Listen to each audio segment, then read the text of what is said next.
నా ముందు అందరూ తలవంచాలి. ఎందుకంటే నేనే మీ దేవుణ్ణి. నన్ను ఎదిరించే శక్తి ఈ ప్రపంచంలో ఎవరికీ లేదు. నా సింహాసనాన్ని కూల్చగలవాడు ఈ సృష్టిలో ఎవ్వరూ లేరు. ప్రపంచంలో అత్యంత శక్తివంతుడని గర్వించిన ఫిరౌన్ను అల్లా చిన్న చిన్న జీవుల ద్వారానే ఎలా శిక్షించాడో ఈ వీడియోలో తెలుసుకుందాం. ప్రవక్త మూసా అలైహిస్సలాం ఫిరౌన్కు అల్లా సందేశాన్ని చేరవేశారు.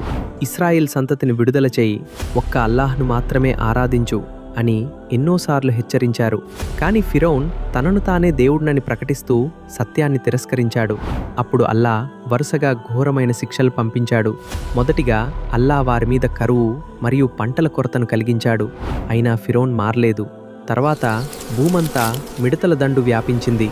పొలాల్లోని పంటలు, చెట్లు, పండ్లు అన్నీ నాశనమయ్యాయి. తర్వాత పేనులు ప్రజలను తీవ్రంగా ఇబ్బంది పెట్టాయి. రాజభవనం నుండి సాధారణ ప్రజల వరకు